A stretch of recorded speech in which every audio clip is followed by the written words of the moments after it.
है, कहीं दिखाई नहीं दे रहे ये दोनों मूर्ख। क्या करें?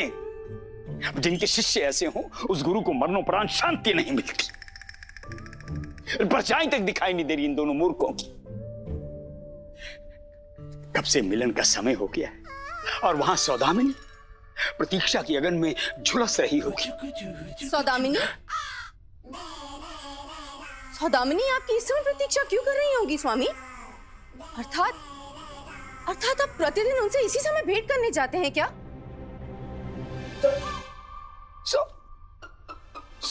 सौदामिनी? हमने सौदामिनी कब कहा वरुणमाला? नहीं स्वामी, आपने सौदामिनी ही कहा, हमने अपने कानों से सुना। अपने कानों से? हाँ तो ठीक तो है, सब अपने कानों से ही तो सुनते हैं, नाक से कौन सुनता है? परंतु स्वामी हम तो ये कहना चाह रहे थे कि... परंतु कुछ नहीं वरुणमाला, हम तुम्हें समझाते हैं। देखो ऐसा है, अभी कुछ समय पूर्व हम भगवान श्री कृष्ण के परम मित्र सुदामा का नाम ले रहे थे, वही तुमने सुना होगा। परंतु स्वामी आप तो स्वयं भगवान से भेंट करते हैं, सुदामा तो मात्र एक भक्त थे। हाँ तो वो भक्तों को भी आपस में मिलना पड़ता है ना, वो प्रभु के विषय में चर्चा करने के लिए। अच्छा स्वामी, तो चर्चा के अलावा आप लोग और क्या क्या करते हैं? और थोड़ा नाचते हैं, थोड़ा गाते हैं, थोड़ा नाच, थोड़ा गाना। हाँ वो नाचना गाना, वो भक्ति रस में डूबकर भजन कीर्तन गाकर नाचकर प्रभु का हृदय जीता जाता है ना? जी स्वामी, धन्य है आप, धन्य है, शत शत नमन आपको स्वामी। उचित है। अब जाइए आवास के कोने कोने में हमारी जय जयकार कीजिए, जाइए। जो आज्ञा प्रभु। जय हो स्वामी की, जय हो प्रभु की, जय हो स्वामी की। सुदामा जी का नाम लेकर बच गए, धन्यवाद सुदामा जी। परंतु ये नालायक कहाँ रह गए दोनों? आ गए गुरुजी, आ गए, आपके नालायक शिष्य आ गए। आओ मूर्खो, एक कील ठुकवाने में इतना समय लगा दिया।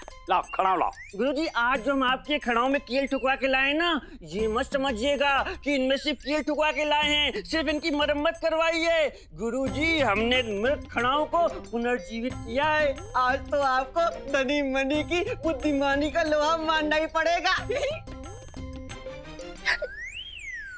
एक बात बताओ, बड़ी विचित्र बात है, केवल तुम ही बकबक कर रहे हो, ये मनी बकबक क्यों नहीं कर रहा है?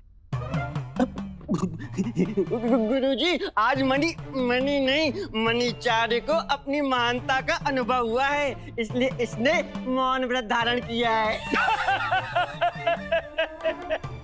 अच्छा उपहास है। लाओ खड़ाऊ लाओ। गुरुजी आज के बाद आप जब भी ये खड़ाऊ पहनिएगा ना, तो ये मत सोचिएगा कि ये खड़ाऊ कील जड़ित है, ये सोचिएगा कि ये खड़ाऊ आपके प्रिय शिष्य धनी मनी की हृदय जड़ित है। हाँ।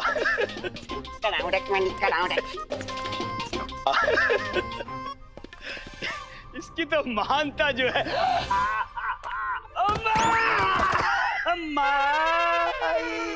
अरे मार डाला मूर्खो, मार डालेंगे हम तुम्हें।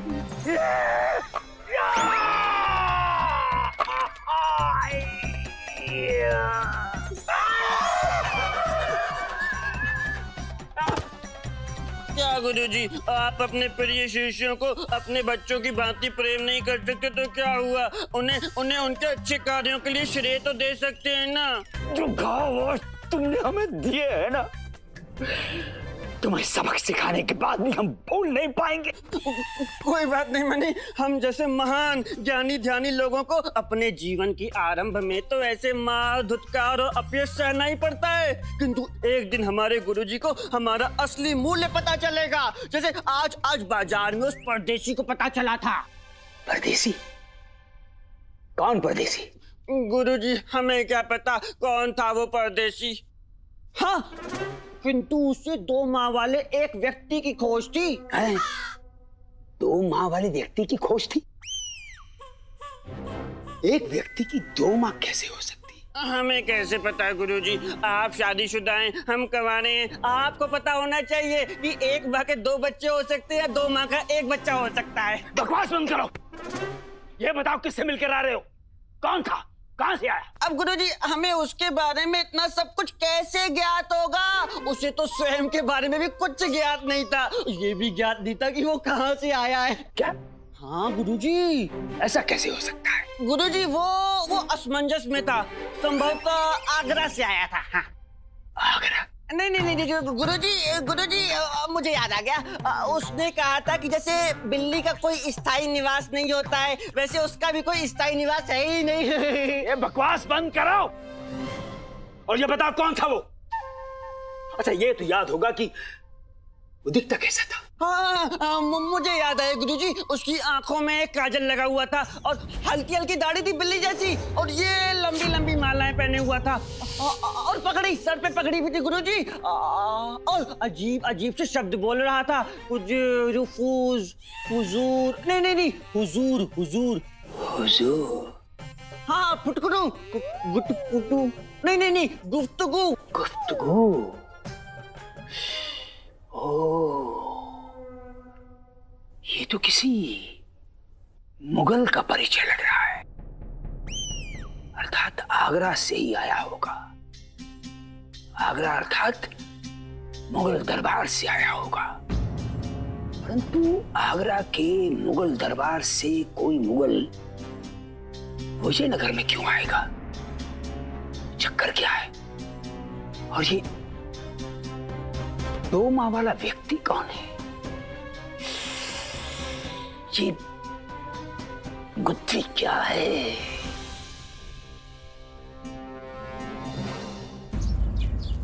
गुरुजी हमें तो ज्ञात था आपसे गुत्थी नहीं सुलझने वाली, किंतु धनी मनी के रहते आप चिंतित भी क्यों होते हैं गुरुजी?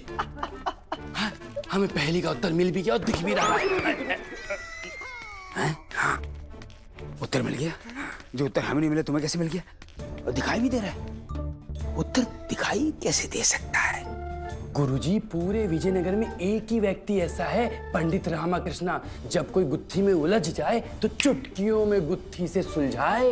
वो देखिए गुरुजी, वो आप भी देख लीजिए अपने प्रश्न का उत्तर। वो देखिए पंडित रामाकृष्णा, पंडित रामाकृष्णा, पंडित।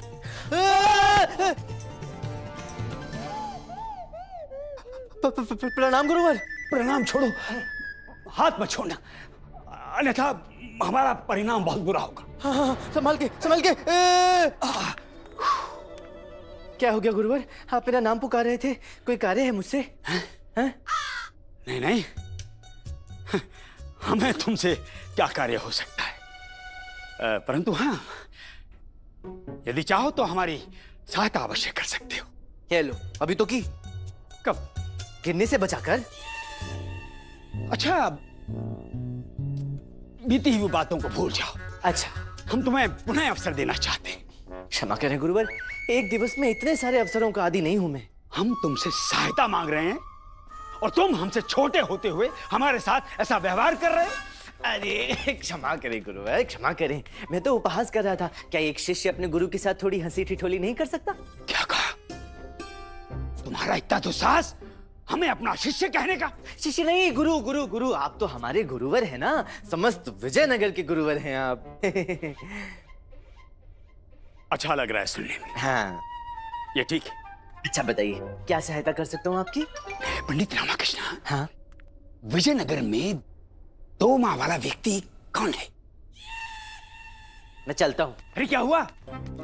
मैं आपसे उपहास करता हूँ तो आप क्रोधित हो जाते हैं। अब जब आप स्वयं मेरे साथ उपहास करें तो कुछ नहीं, इसलिए चलता हूँ। पंडित रामाकृष्णा, उपहास नहीं कर रहे हैं। गुरुवर, यदि आप उपहास नहीं कर रहे तो जिसने आपसे ये प्रश्न पूछा है उसने आपके साथ उपहास किया है, क्योंकि ऐसा कोई व्यक्ति हो ही नहीं सकता जिसकी 2 माएं हो। हाँ। महाराज कृष्णदेव राय पधार। दरबार चलिए, विलंब हो रहा है। हाँ, महाराज कृष्णदेव राय की, महाराज कृष्णदेव राय की, महाराज कृष्णदेव राय की, महाराज कृष्णदेव राय की।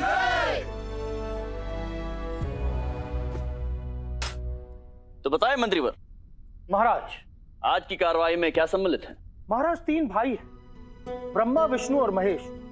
अपनी एक समस्या को लेकर आपके समक्ष प्रस्तुत होने की अनुमति चाहते हैं। ब्रह्मा, विष्णु, महेश, त्रिमूर्ति स्वयं साक्षात, वो भी विजयनगर दरबार में, वो भी अपनी अपनी समस्याएं लेकर आएंगे। वाह, अद्भुत। अद्भुत? नहीं महाराज, वो हाँ, वो हम कहना चाह रहे थे कि क्या संजोग है। गुरुजी, अब यदि आप अब भी शांति से नहीं बैठे ना, तो जब आपको इस दरबार से निकाला जाएगा तब ये संजोग वियोग में बदल जाएगा। महाराज, उनके पिता अवश्य ही ईश्वर के अनन्य भक्त रहे होंगे, जो उन्होंने अपने पुत्रों के नाम ब्रह्मा, विष्णु और महेश रखा। नहीं तो आजकल माता पिता अपने बच्चों के कैसे कैसे नाम रख देते हैं। भगवान के नाम के ऊपर उनका नाम रखने से ये पता चलता है कि उनके पिता कितने संस्कारी हैं। पंडित रामकृष्णा, सत्य कथन है आपका। हमारे पिताश्री ने भी भगवान विष्णु के एक अवतार के नाम पर हमारा नाम रखा, कृष्ण देव राय। जी महाराज, मेरे पिताजी ने तो मेरा नाम भगवान विष्णु के दो अवतारों पर रखा है, रामा और कृष्णा।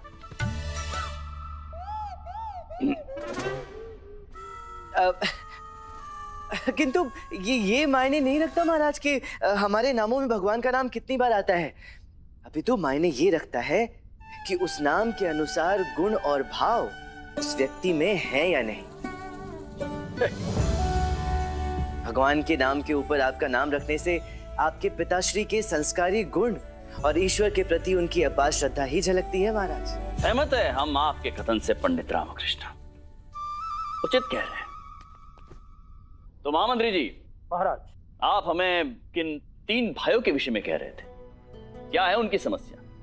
महाराज, उन तीनों भाइयों की समस्या ये है कि उनके पिता के मृत्यु के पश्चात उन्हें उनकी संपत्ति का भाग करना है। अरे महामंत्री जी, ये समस्या नहीं है, ये हमारे समाज में प्रचलित प्रथा है, जिसके अनुसार गृह स्वामी की मृत्यु के पश्चात उसके धन और संपत्ति का बंटवारा किया जाएगा। गुरुवर, समस्या ये है कि उनके पिता की मृत्यु से पूर्व ही उन्होंने ये सुनिश्चित कर लिया था कि उनके कौन से पुत्र को धन संपत्ति में कितना और कौन सा हिस्सा देना है। लो, कर लो बात, फिर तो और भी कोई समस्या नहीं। जिसके लिए जो भाग पिता ने सिद्ध किया वो उसको मिलेगा, इसमें कौन सी बड़ी बात है। गुरुवर, पहले पूरी बात तो सुन लीजिए। जी महाराज। महाराज, उनके पिता ने इस प्रकार से बंटवारा किया है जो आज तक ना तो किसी ने देखा और ना ही सुना। वो तीनों भाई अपनी कुछ विशेष वस्तुओं के साथ आपके समक्ष प्रस्तुत होने की अनुमति चाहते हैं। अनोखा बंटवारा, अनोखी वस्तु, अद्भुत अद्भुत। व्याकुल है हम मंत्रीवर, तत्पर हैं ऐसे भाइयों से मिलने के हेतु। प्रस्तुत किया जाए उन्हें। अवश्य महाराज। कौन सी अनोखी वस्तु है?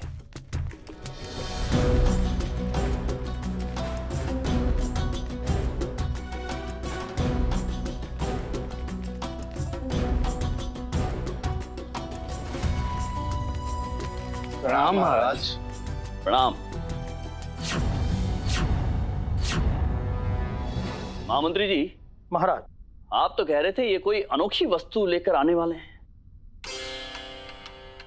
इनके हाथ में तो केवल एक छोटी सी मटकी है। जी महाराज, जैसा कि आपको ज्ञात है कि इनके पिताजी ने यह तो निश्चय कर दिया था कि कौन से पुत्र को कितना हिस्सा मिलेगा, परंतु उन्होंने अपने इस निर्णय के विषय में किसी को अवगत नहीं कराया। इन्होंने मृत्यु के पूर्व केवल और केवल अपने पुत्रों से यह कहा कि उनके बिस्तर के नीचे जमीन में उन्होंने 3 मटके गाड़े हुए हैं और खुदाई के वक्त जिसके हिस्से में जो मटका आएगा उसके अंदर जो भी संपत्ति होगी वो उनकी।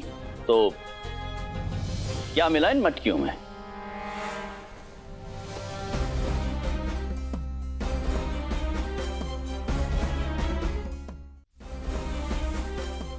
महाराज, ये तो मात्र मिट्टी है।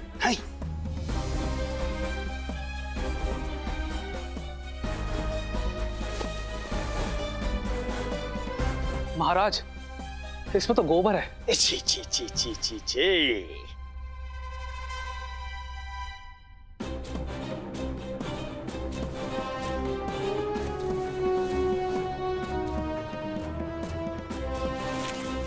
और इसमें मात्र भूसा है महाराज।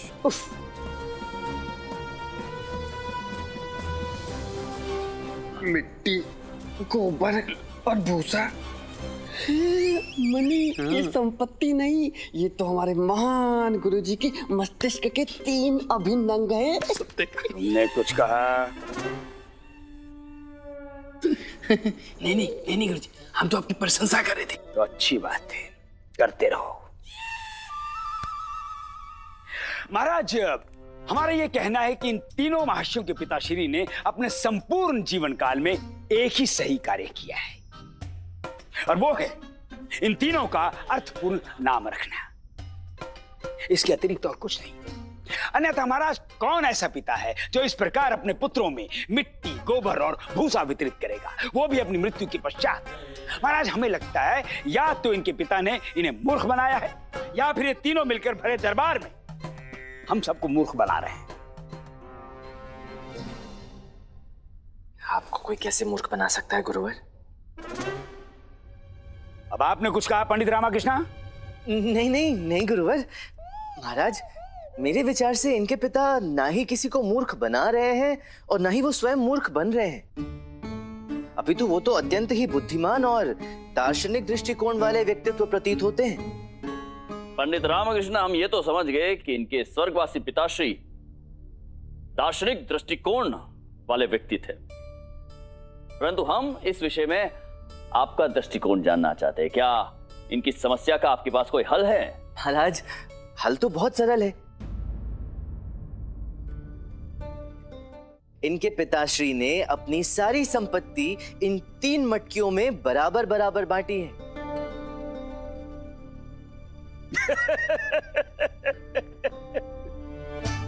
महाराज, इनके पिता की संपत्ति के बारे में तो हमें ज्ञात नहीं, परंतु हम ये पूर्ण विश्वास के साथ कह सकते हैं कि पंडित रामाकृष्णा की मानसिक संपत्ति गायब हो चुकी।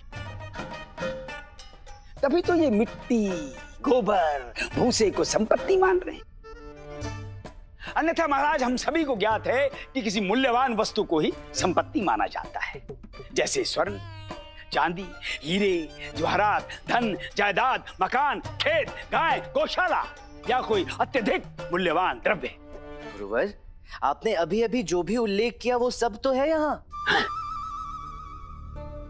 बस आप उसके पीछे का सांकेतिक अर्थ नहीं समझ पा रहे। सांकेतिक अर्थ? पंडित रामकृष्ण, तो इस सांकेतिक अर्थ को आप विस्तार में समझाएंगे? जी महाराज। महाराज, सबसे बड़े भाई को मिली मिट्टी, जिसका अर्थ है कि इनके पिताजी की संपत्ति के जितने भी खेत खलिहान हैं, उनका स्वामित्व हुआ इनका। दूसरे भाई को मिली गाय माता का गोबर, जिसका अर्थ है कि जितनी भी गायें या गौशालाएं हैं वो सब इनकी हुई। तीसरे और सबसे छोटे भाई को मिला भूसा, जिसका रंग स्वर्ण जैसा है, जिसका अर्थ है कि इनके पिताजी ने जितने भी स्वर्ण छोड़े हैं उन सब पर महेश का अधिकार हुआ।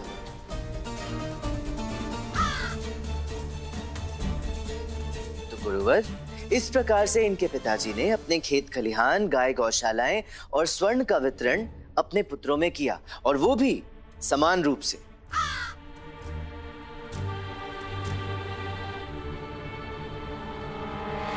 अद्भुत पंडित रामकृष्णा, अद्भुत। समस्या का समाधान तो निकाल दिया आपने। तो ब्रह्मा, विष्णु, महेश, अब आप सभी खुश हैं?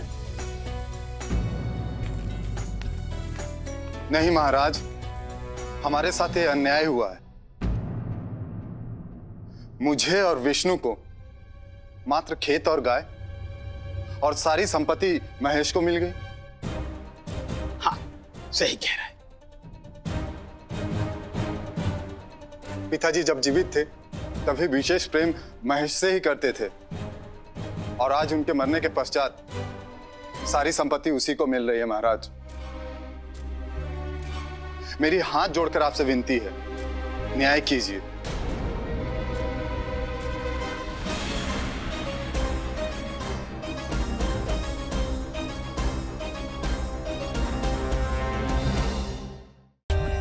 For more updates, subscribe to our channel, click the show links and enjoy watching the videos.